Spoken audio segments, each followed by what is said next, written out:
लेमार्क्वाद ने लक्षणों को चुनौती सिद्धांत की 1809।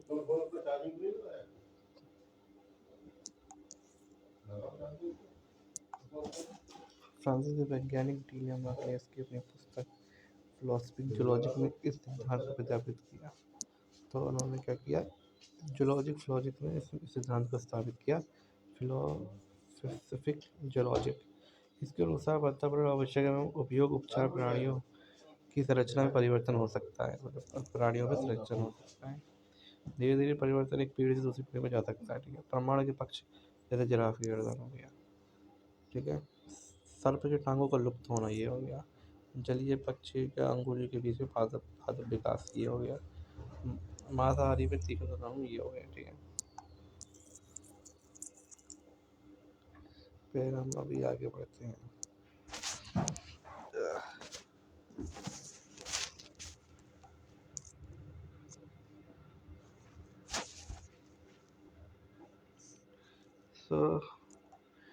जन द्रव्य का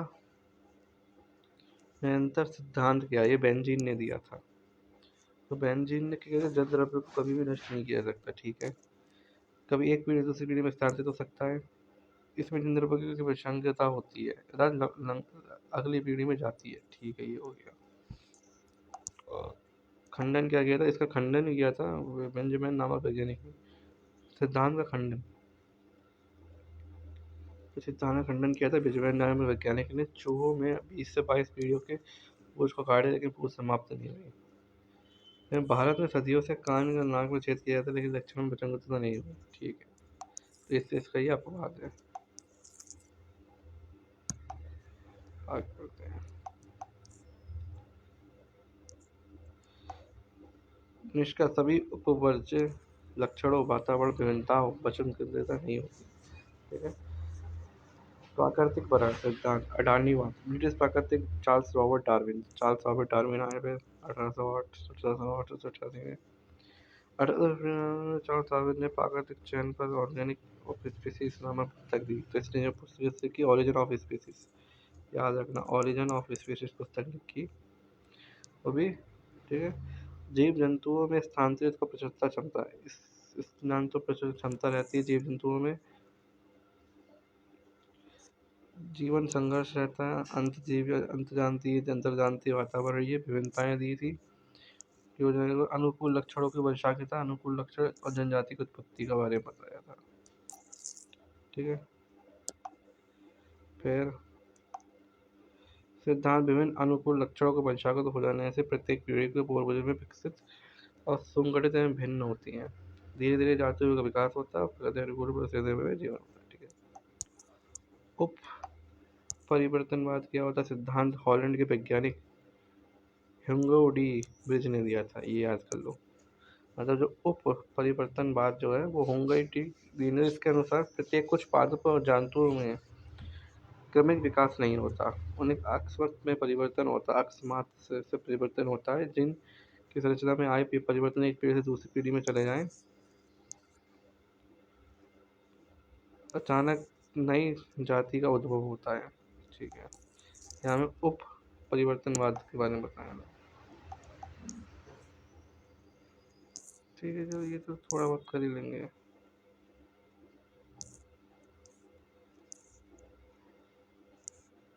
तो यहाँ पे देखते हैं कुछ योजक कड़ियाँ के उदाहरण, जैसे कि सजीव और निर्जीव में वायरस होता है। ठीक है, एटीपी निर्माण नहीं, वृद्धि नहीं, मल्टीप्लिकेशन बहुगुणन करता है। कुछ योजक कड़ियाओं के उदाहरण, पादप जंतु युगलीना होता है, ग्लाइकोज के रूप में भोजन, संग्रह जंतु का लवण और हरित लवण का पाया जाना पादप जगत का लक्षण। मतलब ग्लाइकोज ही होता है, ल्यूग्लिना होता है, ग्लाइकोज ल्यूग्लिना, और संग्रह के भोजन का संग्रह करते जंतु को किया जाता है, हरित लवण पाया जाता है, सब पाया जाता है। फिर इसके बाद आता है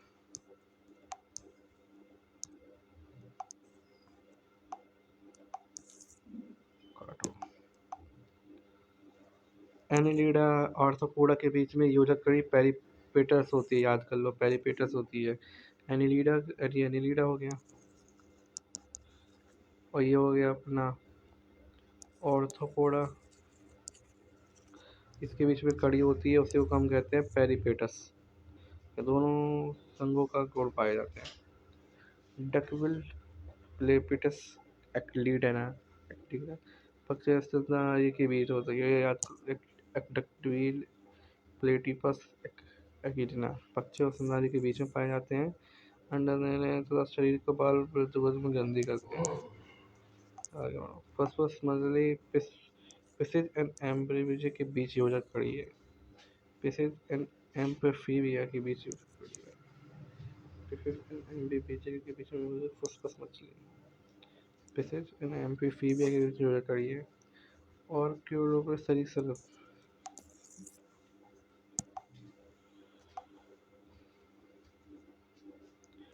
और क्योप्टिक्स सरीसृप एवं पक्षियों के बीच में योजना खड़ी है। और क्योपोटेक्स जीवाश्म पर डालने वाला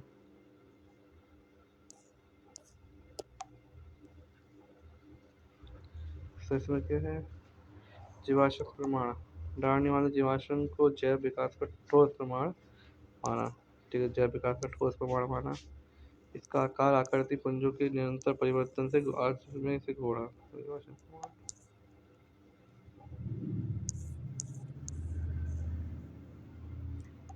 वृद्धि एवं विकास, सभी जीव में वृद्धि एवं विकास होता है। ठीक है, श्वसन ऑक्सीजन का ऑक्सीकरण होता है, ऑक्सीजन का ऑक्सीजन ऑक्सीकरण होता है। ठीक है, जैसे कि अपना हो गया CO2 प्लस जल प्लस और जल, तो CO2 हो गया C6। तो ये सब का निर्माण AT में होता है। तो पहले तो अपना हो जाएगा ग्लूकोज। इस ग्लूकोज ने रिएक्शन करी,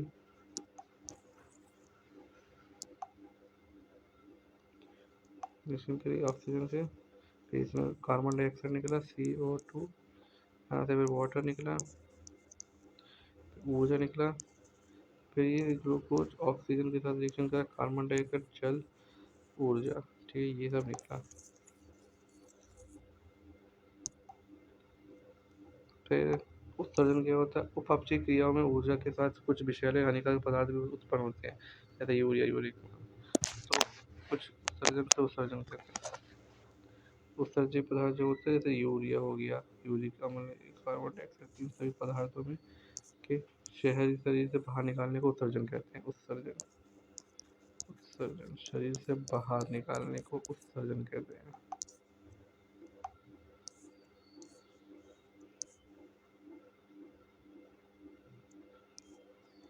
प्रत्येक जीव जनन के लिए जैसे जीवों को उत्पत्ति करता है।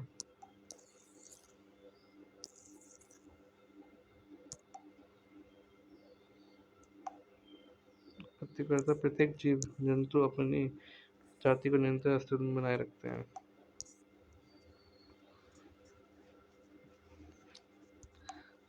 जीवधारियों का वर्गीकरण, सर्वप्रथम अरस्तु ने जीव को दो संग्रहों में बांटा, एक होता वनस्पति समूह, एक होता जंतु समूह। तो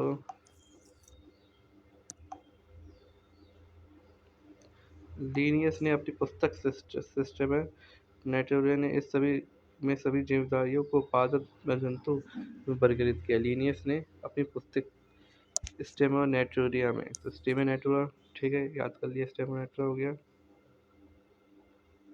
में, ठीक है। लीनियस को आधुनिक वर्गीकरण प्रणाली का पिता कहा जाता है। तो चलो आगे बढ़ते हैं। तो यहाँ पे इम्पोर्टेंट लाइन है, उत्परिवर्तन का सिद्धांत तो होंगो डी ब्रिज ने दिया था। याद कर लो, उत्परिवर्तन का सिद्धांत होंगो डी ब्रिज ने दिया था। जीव द्रव्य का सिद्धांत हर्टबिग ने दिया था। जीव द्रव्य हर्टबिग। द्विनाम पद्धति का कॉर्लस लीनियस। ऐसे याद करो, दो नाम है ना, तो कैरोलस और लीनियस भाई साहब दो नाम से मिलकर बना है। पांचुवर्तिकता का नियम, मतलब ग्रेगर मेंडल ने दिया। मेंडल क्या है, एक मटर का दाना समझ लो, मेंडल जैसे जाएगा मटर का दाने में, तो आनुवंशिकता का सिद्धांत किया था। कोशिका का सिद्धांत का प्रतिपादन शाइलिडनेस से तो कोशिका क्या होती है, श्वान श्वसन करती है, तो इसलिए इसको याद कर लो, शाइलिडन एवं श्वान कोशिका का सिद्धांत। डीएनए की द्विकुंडल मॉडल का वॉटसन एंड क्रिक ने दिया था, मतलब वॉटसन और क्रिक गेम खेलने गए और वही द्विकुंडल मतलब दोहरा शतक मारा वॉटसन और क्रिक ने। उपार्जित लक्षणों की विसंगतता का नियम लैमार्क ने दिया था। प्राकृतिक वर्ण का सिद्धांत चार्ल्स डार्विन ने। और फिर कहते हैं वनस्पति विज्ञान थियोसोफिस्ट, और अंतःश्रवी इंटोलॉजी वो थॉमस एडिसन, अल्वा एडिसन। ठीक है, ये इसको हो गया। बता आगे कुछ इम्पोर्टेंट है। तो मेन वाला जगत आ गया। तो सबसे पहले तो इसको वर्गीकृत किया गया है। इसमें प्रोकैरियोटिया है, एकोकोशीय जीव है, जीवाणु हो गया, साइनोबैक्टीरिया हो गया, ऑर्किड्रिया हो गया। फिर आता है प्रोटिस्टा। इसमें एक कोष्ठी यूकरेटीय जॉब आते हैं प्रोटिस्टा में। युगलीना जगत के होते हैं, पादप जंतु के बीच में स्थित, पादप और जंतु के बीच में युगलीना आता है, ठीक है। जैसे अमीबा हो गया, पैरामीशियम हो गया, प्लाज्मोडियम हो गया। फिर कवक जगत आ गया। ये परपोषित होते हैं, मतलब खुद ही अपना खाना बनाते हैं और यूकैरियोटिक जीवधारियाँ होते हैं। पोषण अपशोषण द्वारा होता है। परजीवी तथा मृत पदार्थों पर भोजन पर निर्भर जीव शामिल है। परजीवी और तथा मृत भोजन पर निर्भर शामिल है। भोजन कोशिका भित्ति काइटिन की बनी होती है। इसे हम इसको हटा दें। तो ये अपना एल्बुलोगो एगरिक्स एगरिक्स एगरिक्स है। आदम जगत में शैवाल आ गया और बहुकोषीय हरे पौधे हो गए। सूर्य से होता है, प्रकाश के प्रभाव से हर इतर पोषित होता है। फोटोजोआ आधार जंतु आ गया। जंतु में वही सब बहुकोषीय जंतु यूकैरियोटिक उपभोक्ता जीव सम्मिलित किए गए हैं। मोटोजोआ की भी कहते हैं। हाइड्रा जेलीफिश, भूमि सितारा, मछली, सरीसृप, ये सब इसके अंदर आते हैं, ठीक है। जीवों के नाम की दूरी नाम पद्धति। तो दूरी नाम पद्धति वही सब, इसको कैरोलिस लीनियस ने इसका प्रतिपादन किया 1753 में। और जैसे कि हमारा एलियम सेपा प्याज प्याज जो है, ठीक है। अंतर्राष्ट्रीय वाशिंगटन, ठीक है। तो पहले मनुष्य है तो होमो फोपियस, बिल्ली है फेलिस, मक्खी है म्यूस्का, आम है मैग्नीफेरा, गेहूँ है टिविक्टम, सरसों है ब्रासिस्का, मेढक है लाना, कुत्ता है कैनिस, गाय है बॉस, धान है ओरिजा। तो ऐसे जब हम सब और करेंगे तो इसको मिलेगा। कोशिका विज्ञान, तो सिंपल सी बात है, ये कोशिका परागरम झिल्ली हो जाती है। स्वतः जनन की क्षमता होती है। कोशिका के अध्ययन को साइटोलॉजी कहते हैं। कोशिका की सर्वप्रथम खोज रॉबर्ट हुक ने की थी। वो सजीव कोशिका में खोज की एंटी वोन लोइंग ने की थी। तो सजीव जो कोशिका है उसकी खोज वही सब एंटी लोइंग ने की थी। इम्पोर्टेंट है, ठीक है, ठीक है। इलेक्ट्रॉन सूक्ष्मदर्शी का आविष्कार, इलेक्ट्रॉन सूक्ष्मदर्शी का आविष्कार नॉल रस्क ने किया था। रॉबर्ट ब्राउन ने कोशिका में केंद्र, और जब रॉबर्ट ब्राउन किया था उसने केंद्रिका का पता बताया था। कोशिका का सिद्धांत साइलिडन ने सवाल ने दिया था। सर्वप्रथम कोशिका का विभाजन जो हुआ था वो वही सब रुडोल्फ बर्चो ने दिया था। सर्वप्रथम में रुडोल्फ बर्चो ने एक मत कोशिका का उत्पाद दिया था। ओमिनो सेल अर्थात नई कोशिका निर्मित से बनते हैं ओमिनो सेल ए सेलुलोज। ये भाई साहब अपने रॉबर्ट रोडोल्फ बर्चो ने दिया था। सजीव की सबसे बड़ी कोशिका शतुर्मुख का अंडा है ये, जिसकी 170, 150 है, 55 है। और सबसे छोटी वही था माइक्रोप्लाज्मा है, पीपीएलओ कहते हैं इसे, जिसका लगभग 0.1 माइक्रोमीटर होता है। सबसे लंबी कोशिका तंत्रिका तंत्र है मनुष्य होगा इस पे, जो कि 1 मीटर होती है। और शरीर की सबसे बड़ी कोशिका अंडाणु है। सबसे बड़ी कोशिका अंडाणु, मनुष्य की सबसे छोटी कोशिका शुक्राणु है, ठीक है। एक कोशिका जीव में अमीबा, पैरामीशियम, यूग्लिना, बैक्टीरिया, जीवाणु, कर्कणु आदि आते हैं। तो एक कोशिका जीव में ये सब आते हैं, पैरामीशियम, यूग्लिना, बैक्टीरिया, दिस।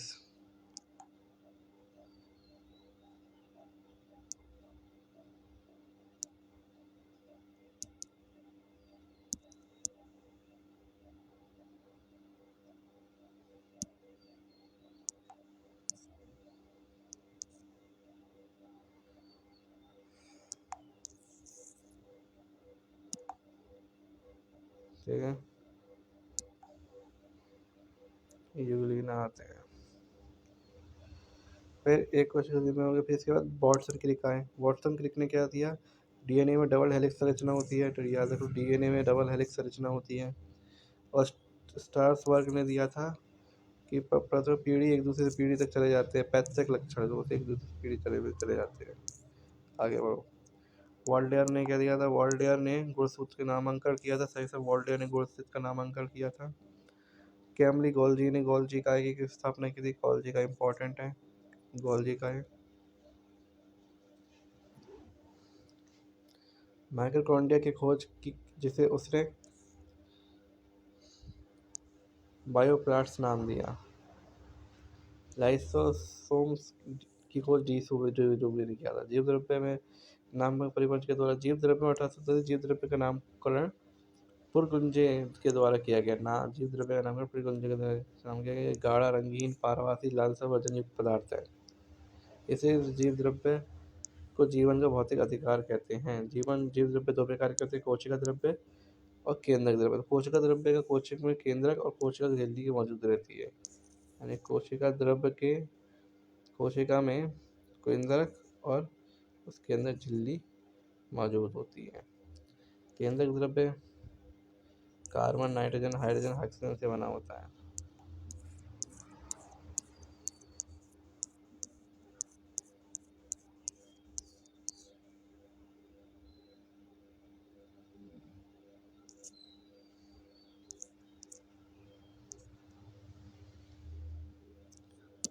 शरीर के ऊपर एक कोशिका का बना होता है, जैसे अमीबा, पैरामीशियम, यूग्लिना, बैक्टीरिया।